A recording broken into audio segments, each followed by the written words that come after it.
Hello అండి, welcome to Shobha's kitchen. Onion pakodi అంటే ఎవరికి నచ్చకుండా ఉంటుంది చెప్పండి. చిన్నపిల్లల నుండి పెద్దవాళ్ళ వరకు అందరూ ఇష్టంగా తింటారు. కానీ నాకేంటో ప్రతిసారి ఒకేలా ఆనియన్ పకోడీ చేసుకొని తింటుంటే బోర్ కొట్టేసింది. అందుకే ఈసారి ఆనియన్ పకోడీని కొత్తగా ట్రై చేద్దామని ఆనియన్ పకోడీ కర్రీ చేశాను. మీరు నమ్ముతారో నమ్మరో కానీ టేస్ట్ మాత్రం అద్దిరిపోయింది. మీరు కూడా ఈసారి ఇలా ట్రై చేసి చూడండి, తప్పకుండా మీకు నచ్చుతుంది. ముందుగా మీరు మా వీడియోని లైక్ చేసి షేర్ చేయండి. ఎవరైతే మా వీడియోని ఫస్ట్ టైం చూస్తున్నారో మా ఛానల్ని సబ్స్క్రైబ్ చేసుకోవడం అస్సలు మర్చిపోకండి. ఫస్ట్ ఒక బౌల్ తీసుకొని అందులో కట్ చేసుకున్న ఆనియన్స్, కరివేపాకు, పచ్చిమిర్చి ఇంకా కొత్తిమీర వేసుకొని అన్నీ మిక్స్ చేసుకోండి. తర్వాత అందులో మీరు నార్మల్గా పకోడీ చేసుకునేటప్పుడు శనగపిండిని ఏ క్వాంటిటీలో అయితే తీసుకుంటారో అదే క్వాంటిటీలో తీసుకొని ఇందులో వేసుకోండి. నెక్స్ట్ రుచికి సరిపడా ఉప్పు, చిటికెడు పసుపు, 1 టేబుల్ స్పూన్ అల్లం వెల్లుల్లి పేస్ట్, 1 టేబుల్ స్పూన్ కారం, కొద్దిగా జీలకర్ర, 1/2 స్పూన్ ధనియాల పొడి, 3 స్పూన్స్ వరకు బియ్యం పిండిని వేసుకొని కొద్దిగా వాటర్ పోస్తూ ఇలా చూపించినట్టు కలుపుకోండి.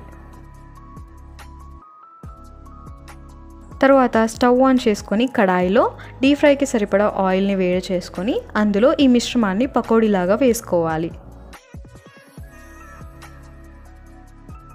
పకోడీ గోల్డెన్ బ్రౌన్ కలర్లోకి రాగానే తీసి పక్కన పెట్టుకొని మళ్ళీ స్టవ్ మీద ఒక ప్యాన్ పెట్టుకొని అందులో 2 టేబుల్ స్పూన్ ఆయిల్ వేసుకొని హీట్ అయ్యాక జీలకర్ర, ఆనియన్స్, కొద్దిగా కొత్తిమీర, కరివేపాకు అలానే పచ్చిమిర్చి వేసుకొని అవి వేగాక అందులో కట్ చేసి పెట్టుకున్న 2 టొమాటోస్ని వేసుకొని కలుపుకోవాలి. టొమాటోస్ మంచిగా కుక్ అయ్యాక అందులో 1 టేబుల్ స్పూన్ కారం, గరం మసాలా వేసుకొని కలుపుకోవాలి. నెక్స్ట్ ఇందులో కొద్దిగా పెరుగు కూడా వేసుకొని కలుపుకొని మూత పెట్టుకొని 2 మినిట్స్ కుక్ చేసుకుంటే ఆయిల్ ఇలా పైకి తేలుతుంది.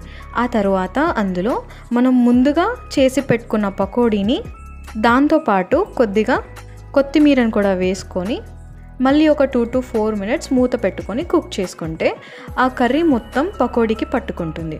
తర్వాత వేడివేడిగా సర్వ్ చేసుకుంటే మన ఆనియన్ పకోడీ కర్రీ రెడీ. మీరు కూడా తప్పకుండా ఈ రెసిపీ ట్రై చేసి ఎలా ఉందో కమెంట్ చేయండి. ఇలాంటి మరెన్నో వెరైటీస్ కోసం మా ఛానల్ని సబ్స్క్రైబ్ చేసుకోవడం మర్చిపోకండి. Thank you.